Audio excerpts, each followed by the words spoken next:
पूरा दिखाई देता पूरा। हाँ। Hello students, good morning. Class 10 के गणित के युगपत समीकरण या रैखिक युग्म के समीकरणों को हल करने की विधि के ऊपर हम लोग बात कर रहे थे। उस पर पिछला वीडियो बनाया गया था कि ऐसे समीकरण जो रैखिक समीकरण के रूप में नहीं है, लेकिन उसमें थोड़ा परिवर्तन करके उन समीकरणों को रैखिक समीकरण के रूप में बदला जा सकता है। इस प्रकार के समीकरणों को हल करने की विधि के ऊपर हम लोग अध्ययन कर रहे थे।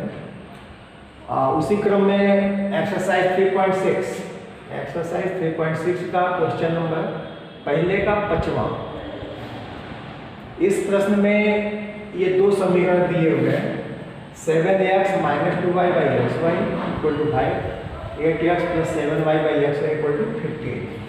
ये दोनों समीकरण देखने से युगपत समीकरण नहीं लग रहा है, क्योंकि युगपत समीकरण का लीजिए या रैखिक युग्म के समीकरण, रैखिक समीकरणों का युग्म या रैखिक समीकरण के निकाय के रूप में नहीं है, क्योंकि यहाँ पर x × y है और x × y में घात जो है 2 हो जाएगा।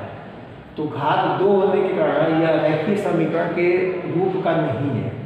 रैखिक समीकरण में चार राशियों पे घात 1 होता है, तो ही उस समीकरण को हम लोग रैखिक समीकरण कहते हैं।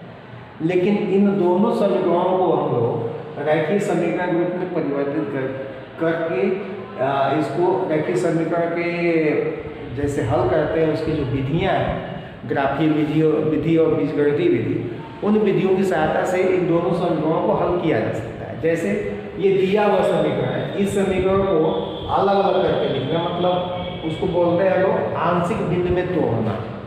किसी भी बहुपद को जोड़ने की या घटाने की जो विपरीत प्रक्रिया होती है, उसको हम लोग कहते हैं आंशिक भिन्न में तोड़ना, पार्शियल फ्रैक्शन। तो इसको आंशिक भिन्न में अगर हम तोड़ रहे हैं, ये हो जाएगा 7x / xy - 2y / xy।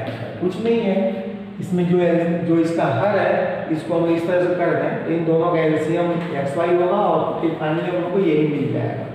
और ये हो जाएगा x कैंसिल होगा, ये = 5, और ये हो जाएगा 7/y और -2y = 5। इसको करना समीकरण नंबर 1। इसी तरह से इसको भी हम लोग कर रहे हैं, आंशिक भिन्न में तोड़ रहे हैं, तो 8x / xy + 7y / xy = 15। और यहाँ से मिल जाएगा हम लोगों को, यहाँ x कैंसिल होगा, ये हो जाएगा 8/y + 7/x = 15। समीकरण नंबर 2।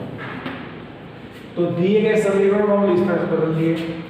अब इसके बाद से ध्यान से देखें तो पाएंगे कि नीचे हर में यहाँ x है तो यहाँ भी x है, y है तो यहाँ भी y है।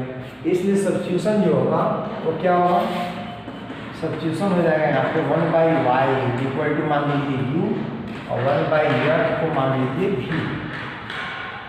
तो इसको कर लीजिए समीकरण नंबर 3 और इसको कर लीजिए समीकरण नंबर 4। तो अब समीकरण 1 और 2 से क्या परिवर्तन होगा, 1 और 2 में अब हम क्या करें कि 1/u y की जगह पे u और 1/x की जगह पे v अगर रखते हैं दोनों समीकरण में, तो हम लोग मिल जाएगा 7u - 2v = 5। इसको कर दीजिए समीकरण नंबर 5। और दूसरे समीकरण करेंगे लोग तो 8u + 7v = 15। समीकरण नंबर 6। बस अब देखिए ये समीकरण u और v चर में एक रैखिक समीकरण के रूप में। अब इसको हम लोग जिस भी विधि से चाहें, विलोपन विधि, प्रतिस्थापन विधि या वज्र गुणन विधि, उनमें से किसी भी विधि की सहायता से दोनों समीकरणों को हल किया जा सकता है। जैसे यहाँ पे हम विलोपन विधि से हल करना चाहें तो समीकरण 5 में गुणा कर दीजिए, यहाँ इंटरचेंज कर दीजिए 2 और 7 को, तो समीकरण 5 में गुणा कर दीजिए 7 का और विपरीत चिन्ह को जोड़ लीजिए और समीकरण 6 में गुणा कर दीजिए 2 का। और दोनों को गुणा करा के जोड़ दिया जाए, इसमें गुणा करा रहे हैं हम 7 का, तो यह हो जाएगा 49u minus 14v is equal to 35, और इसमें गुणा कराना है वो 2 का, ये 16u plus 14v equal to 30, दोनों को जोड़ना है। तो जोड़ने की प्रक्रिया में 9 और 6 है, 9 6 मिल के 5 15 5 4 5 6 u, ये कैंसिल आउट हो जाएगा, यहाँ हो जाएगा 65, यहाँ मिल जाएगा u इज इक्वल टू 65/65, ये हो जाएगा 1। अब u का मान निकला हुआ, तो u के इस मान को समीकरण 5 या 6 में रखेंगे तो हमको v का मान मिलेगा। तो समीकरण 5 में u बराबर 1 रखेंगे, तो समीकरण 5 में u बराबर 1 रखा जाए तो यहाँ हो जाएगा 7 × 1 माइनस 2v इक्वल टू 5, यहाँ से हो जाएगा minus 2v equal to 5 minus 7 is equal to -2, means v equal to -2 by -2। तो यहाँ ध्यान दीजिए, यहाँ माइनस से माइनस चिन्ह को कैंसिल नहीं करते हैं, इस माइनस का इस माइनस में गुणा होता है, और माइनस माइनस गुणा और प्लस, और 2 से 2 कैंसिल होगा, ये हो जाएगा फिर a, यानी कि हम लोगों को u का मान भी 1 मिला और v का मान भी 1। तो प्रश्न जो है u और v में नहीं था, प्रश्न था x और y में। हम लोग मान किसका निकालना है, u और v का। u और v हम लोग अपने पास से माने थे, इसलिए हम लोग इसको अभी x y में कन्वर्ट करने के लिए चलेंगे समीकरण 3 और 4। तो अगर लिखा जाएगा u तथा v का मान समीकरण 3 तथा 4 में रखने का, 4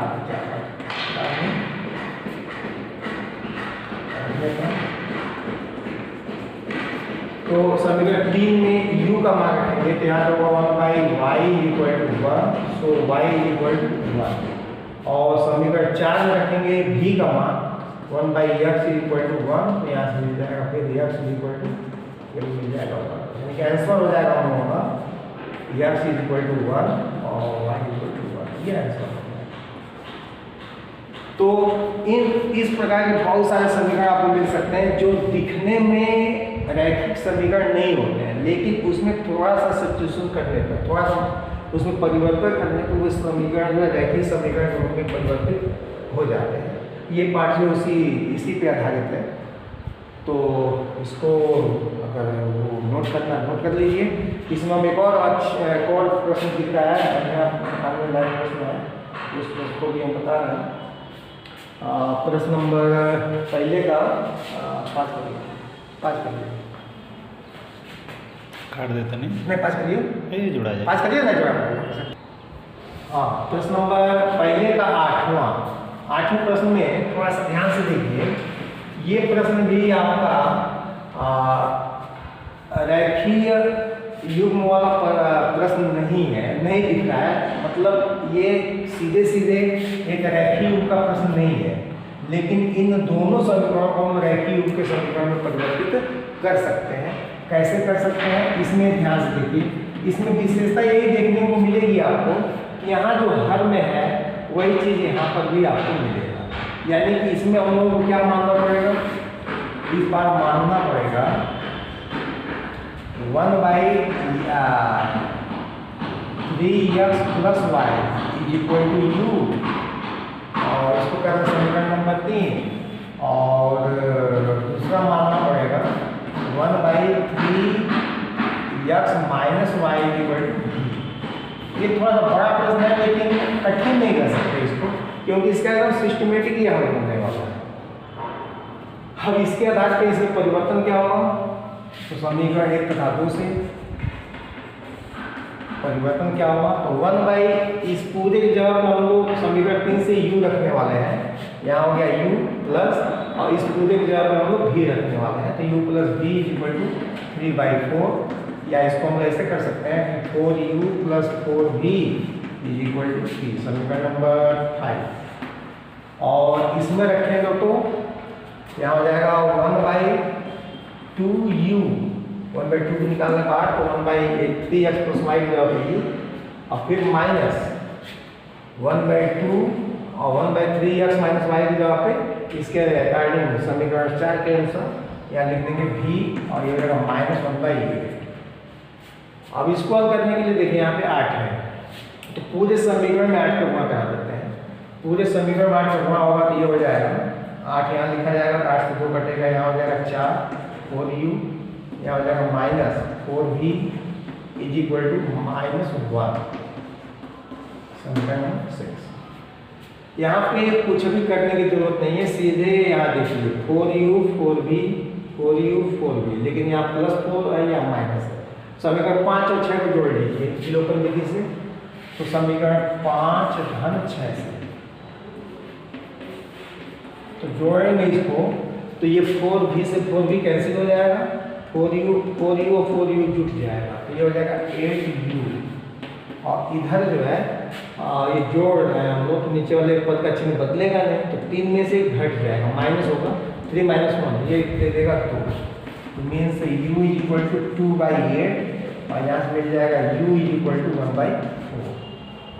अब u का मान क्या कर देंगे समीकरण 4 या 5 या 6 में, तो समीकरण 5 से u का मान 1/4, तो 4 × 1/4 + 4v इज इक्वल टू 3। अब यहाँ 4 से 4 कैंसिल होगा, 1 आएगा इसका मान, और 1 को जब इधर लेके जाएंगे तो -1, यानी कि ये हो जाएगा 4v इज इक्वल टू 3 - 1, इसका मान हो जाएगा 2, यानी कि v का मान मिल जाएगा हम लोगों को 2/4 यानी कि 1/2। तो यहाँ पे 2 मान मिल गया हमको, v का मान मिल गया और यहाँ पे u का मान मिल गया। तो u और v के मान को नहीं निकालना हम लोगों को, हम लोगों को मान निकालना है x और y का। निकला किसका अभी मान निकला u और v का। तो u और v हम लोग मान थे समीकरण 3 और 4 में, तो u और v का मान ध्यान रखेंगे समीकरण 3 और 4 में। तो फिर अब शुरू करेंगे हम लोग समीकरण 3 तथा 4 से। क्या हो जाएगा, यहाँ हो जाएगा 1/3x + y is equal to u का मान निकला होगा 1/4। तो यहाँ व्युत्क्रम करें 3x + y, तो इसका भी 1/4 का ही व्युत्क्रम होगा, यहाँ हो जाएगा 4। समीकरण नंबर कहाँ तक पहुँचे हैं, 6 तक, तो ये हो जाएगा समीकरण नंबर 7। और समीकरण किसमें, समीकरण 4 में मान रखें v का, समीकरण 4 में मान रखें 1/3x - y और v का मान निकाला गया है 1/2, तो इस मान को यहाँ ला कर रखते हैं 1/2। और फिर हम लोग दोनों पक्षों का व्युत्क्रम करें, मतलब हर को अंश में, अंश को हर में कन्वर्ट करें, ये मिल जाएगा 3x - y = 2। समीकरण नंबर 7 के बाद 8। अब इन दो समीकरणों को देखिए ध्यान से, तो ये दो समीकरण सीधे सीधे एकदम रैखिक समीकरण है, और इन रैखिक समीकरण को फिर हम लोग बीजगणितीय विधि से हल करेंगे। और उसके लिए हल करने के लिए क्या करेंगे, फिर जोड़ लीजिए समीकरण 7 धन 8 से, मतलब इन दोनों समीकरणों को आपस में जोड़ देंगे। तो जोड़ेंगे तो +y और -y कैंसिल हो जाएगा, 3x मिलके 6x = 4 और 2 मिलके 6, यहाँ से मिल जाएगा x = 6/6, इसका मान हो जाएगा 1। और घटा देगा समीकरण 7 में से समीकरण 8 को घटा दें, तो हम डायरेक्ट में घटा रहे हैं, अधिक के घटा रहे हैं। देखिए ध्यान से 3x + y = 4, 3x - y = 2। घटाने के लिए नीचे वाले पदों का चिन्ह बदल के जोड़ते हैं, तो या 3x प्लस है तो माइनस होगा, +3x - 3x ये दोनों कैंसिल हो जाएगा, +y और +y मिलके 2y, और इधर जो 4 में 4 - 2 हो जाएगा, तो मुझे बदला हुआ चिन्ह माइनस है क्या 2, तो y = 2/2 हो जाएगा। इस प्रकार हम लोग अब उत्तर है आंसर मिल गया। आंसर क्या मिला, x = फिर 1 मिला, y ये दोनों अब जाके यहाँ पे हम लोग का प्रश्न फाइनल होगा, क्योंकि दिया गया समीकरण x और y में ही था। तो इस तरह से ऐसे समीकरण जो सीधे सीधे रैखिक समीकरण पद में नहीं दिए हुए हैं, लेकिन इन समीकरणों में थोड़ा सा इसमें प्रतिस्थापन करने पर ये समीकरण जो है रैखिक समीकरण के रूप में परिवर्तित हो जाते हैं। बस अगले प्रश्न के लिए अगला वीडियो। ओके।